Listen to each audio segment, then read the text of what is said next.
Welcome back to the channel, Socially Bearded. So today we're going to do a beginner's guide to wet shaving. And you know, if you're new here, you're thinking, you Irish hoodlum, what are you shaving? You have a beard. Well, I shave my head, and if you want to get into traditional or wet shaving, the principles are the same for the face, for the head, you know, kind of however you want to do it. So we'll jump right into it here. The most important thing, bar none, is going to be a razor, you know. I'm going to show you a few examples of some cheaper options. You know, I do have a couple of expensive razors. I'll show one of them. But mainly, you know, I want to kind of do this for the brand new wet shaver. Somebody that's never, you know, mixed up lather. Somebody that's never mixed up soap, you know, something like that. I am going to make a small series out of this, maybe 4 or 5 videos at the most. So, you know, you can look forward to them. This will be the first one. We'll do, the second one we'll do like how to build a lather, so on and so forth, you know. And you know, if you guys like it, maybe we'll keep it going. So we'll jump right in here. So if you're going to wet shave, you know, traditional is going to be something like this. Now, this is inexpensive. I think it's $25. This is a King C Gillette, and it's what they call a safety razor or a double-edged razor. And the blade for it is going to look just like this right here. Now, you have to be very careful when using these, but we'll go over that in other videos. And I'm not going to load these razors, guys, just for safety precautions. But that's the kind of blade that it takes. Let me put that away here, and we will move on. Another razor you can use, you know, is your 3-blade razor. Now, this is one of the more expensive ones. I had a review drop on this. This is called the Leaf Razor. This is kind of a hybrid between the double-edged razor and the Mach 3 or the Gillette Fusion, something like that, because it takes multiple blades. Now, if you really want to get into really traditional shaving, you know, you can look into open edge razor. There's nothing in between your skin and the blade, you know, a straight razor that's fully open edge. This is a very inexpensive option. This is a gold dollar. They come shave ready for between $25 and $30. And guys, I'll link all the products below. And if I can, I'll throw some info up throughout the video also. So that's a gold dollar. A lot of people use them. A lot of people practice sharpening them. They learn how to straight razor shave with them. This right here is from Naked Armor. This is part of the wood set. And what's special about this is you don't have to sharpen this one. This is called a Chevette. And so what this one does is you slide that open, pop that in, and you use the same exact kind of blade that I just showed you before. Okay, so it takes a double-edged blade as well. Flip it over. You got 2 uses out of it. I will say, though, I recommend starting out with a straight.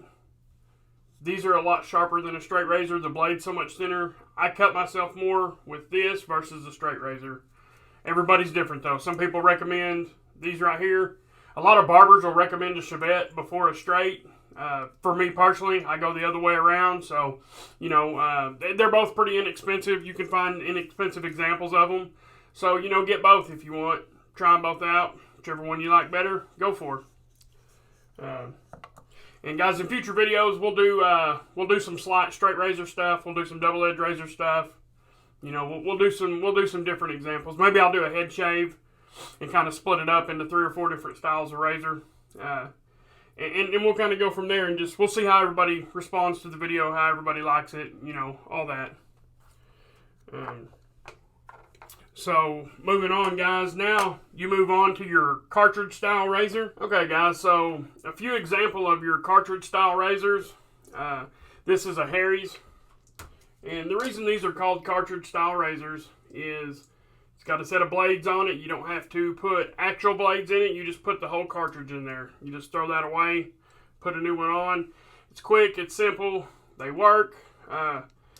Personally, I like the more traditional stuff, the double edge, the straight, stuff like that. I have a good time doing it. This can be turned into a hobby, just like collecting beard products and creating content, stuff like that.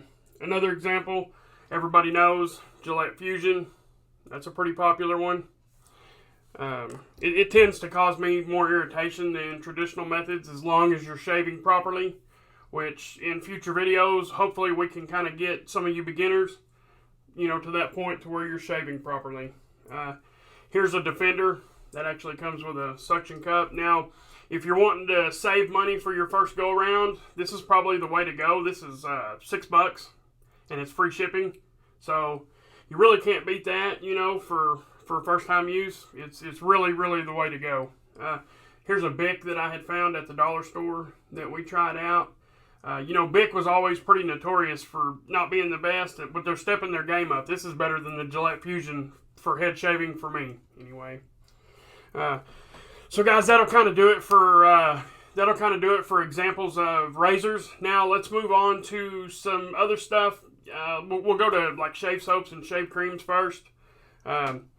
So everybody's got, the standard Gillette Fusion or just some kind of shave gel,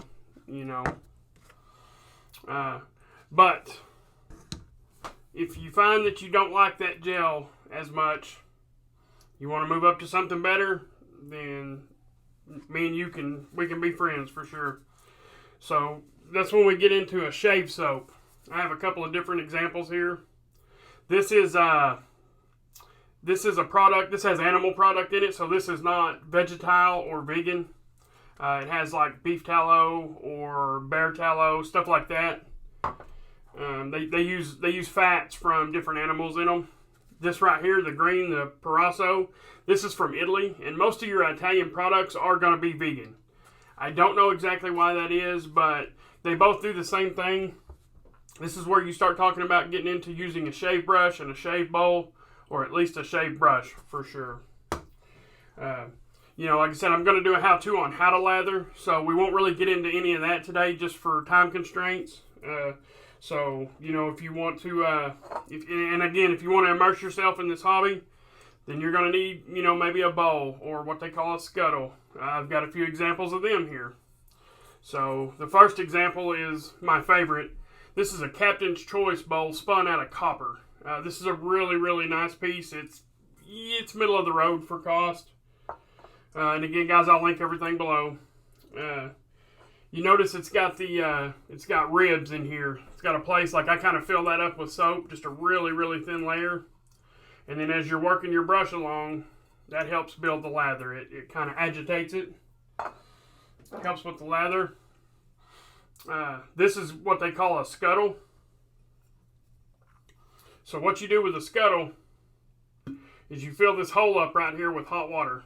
Okay, as hot as water as you can get out of your faucet, and you put that in there, and then you put your soap down here, your soap or your cream. They have creams that are really thick that you have to work into a lather also. You put your soap down here, you work that around, and pretty soon you got a hot lather inside the bowl. This is a really, really nice piece here. I use it sometimes. I use the bowl sometimes. It really just depends, if I want a hot shave or a cooler shave. And again, it's really up to you. It works just fine. Like I said, for me and the way I lather, I like this bowl a little bit better. It's a little bit shorter on the sides. For me, it's a little easier to get a lather built. But guys, there's hundreds, if not thousands, of examples of shave bowls, and any shave bowl will work, or any bowl will work. I'm sorry. It does not have to be a shave bowl. When you put shave in front of the word bowl, it gets more expensive, right? And that's generally because it has things like that in it. You know what I mean? And these things do help, but they are not required. They're not mandatory. You can build a lather in any bowl. One of the better household bowls that I've ever used are the little salsa bowls that you get at like a Mexican restaurant, or you can buy them at Walmart. And they got kind of a texture to the bottom of them. They work really, really good, to start out with. So don't think you just have to rush out and buy a shave bowl if you've got a bowl at home. This is a lather bowl to me. This is This has kind of a different use, but we'll go over that here in a second. But it's a wood bowl. It's a nice little piece. We'll set that down there. All right, guys. So now you've bought a shave gel, a shave cream, a shave soap. You've bought a shave bowl. So how do I make a lather? Okay. Again, guys, I'll have an actual video on that. But the next thing you're going to need is a shave brush, right? It looks similar to a big makeup brush, you know, something you would clean a keyboard with, something like that. But I've got a few examples here. This is the Simpson. This is a 26 millimeter. This is a Simpson Trafalgar T3. Inexpensive, $20, maybe $30, I think.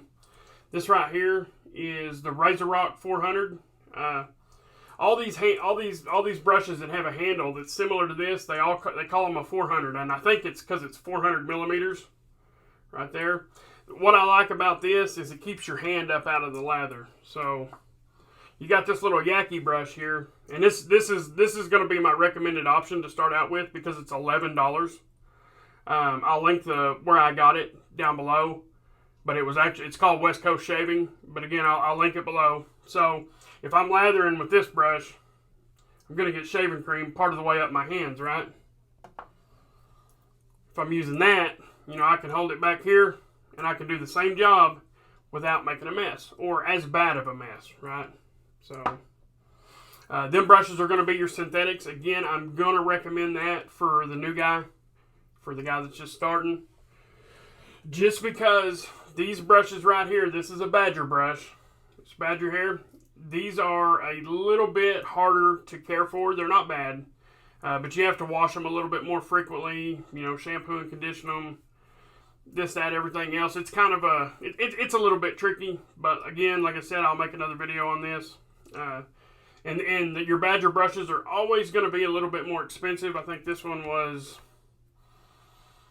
$40 or $50. Somewhere in that neighborhood, but you can spend as much as you want on a brush, really. I mean, you can spend up in the $400 to $500 and possibly more. All right, guys, so really everything I just named, that's the basics right there. You can literally get by with that and possibly even a little less, you know, if you want to be a head shaver, you know, or if you want to decide you want to start shaving your face, which I don't recommend. But now, like I said, this is kind of the basics for traditional or wet shaving. So if that's what you want to get into, you know, a kit with this stuff right here in it is a good start. Now, there's hundreds and thousands of other accessories out there. I will display a couple of options, you know, of them right now. Like I said, I don't go real big into the accessories, but I will show you a couple of things. One, here's going to be, you know, your standard kind of an old-timey aftershave type of stuff. And, you know, it does have alcohol in it. They do have alcohol-free. Some places do, you know. So you've got different examples of, you know, of aftershave. Now, here's one that's, it's called Star Jelly. But really what it is, it's an aftershave balm is what it is. So, you see, it's almost like a lotion. It's pretty good and thick there. You know, and it breaks down kind of like a beard butter. You know what I mean? But it's got alcohol. It's got a little bit of menthol. You know, some other stuff that's good for freshly shaven skin on it. So, also, you can go to what they call a pre-shave. And there's hundreds of different kinds of pre-shaves. You got oil. You got balms. You got soaps. You got bricks. Liquids. I mean, there's everything, you know, everything you can think of. This is my favorite. This is what they call a pre-shave cube. And basically what this is a block of glycerin soap is what this is. Doesn't have a lot of animal fats in it. Doesn't have a lot of butters in it for skin moisturization. It's just meant to be slick. You rub it on your head or you rub it on your face. And then you put your shaving cream, your shaving gel, your shaving soap over the top of it. And it leaves a really slick layer. I would compare it to having a lube strip right here. See this white thing? I would compare it to having a lube strip on a cartridge razor. So if you're using a cartridge razor, you don't need a pre-shave. That is, I'm totally certain of that. All right, guys, another example is going to be a pre-shave oil. This is from Fable Beard Co. This is actually from the women's line, so this technically is a women's product, but it's fine for use on men's face, men's heads, and you can find pre-shave oil pretty much anywhere. One thing, and again, this is an accessory, but I am going to recommend it, is an alum block or a styptic. This right here stops bleeding. If you're a new wet shaver, you pick out a double-edged razor or something that takes DE blades. We'll call them DE from now on. Anything that takes a DE blade or half of a DE blade, at some point you're going to nick yourself, especially if you have a bump. You know, just any little blemish, you're going to nick it probably, and that's okay. You know, you're gonna cut yourself many times on your road to shaving properly. Okay, so again, this is an alum block. What's really cool about this particular one, again, I'll link it below, is it comes with a dry dock system, right? It's got a grip on it. So you see the little grip here. And it also comes with that dry dock. People were complaining really bad about this dissolving too fast. So they made this dry dock. I think it's just some kind of a sponge, and they had it cut out to the proper size to hold the alum block in there. Guys, another accessory, and this is something that I made. You can make them. This is a product spatula. This is for scooping soap out. You know, this is not necessary at all. It's just something a little extra to have. So, guys, that right there is pretty much the basics. Like I said, there is everything I've showed you today. There's thousands of other examples. I can help out if you need help. You know, you can always message me here. You can DM me on Instagram. I'll put my handle right here. But like I said, guys, that'll do it for this video. We'll start a series. We'll call it, the Beginner's Guide to Wet Shaving or Traditional Shaving. Or we'll come up with a good title for it. So, guys, I appreciate everybody joining. If you haven't subscribed yet, go ahead and subscribe. I would greatly appreciate it. Drop me a like, drop me a comment. And like I said, if you need any help with anything, if you're a beginner, get with me on Instagram. Hit me up here, and I will be happy to help, guys.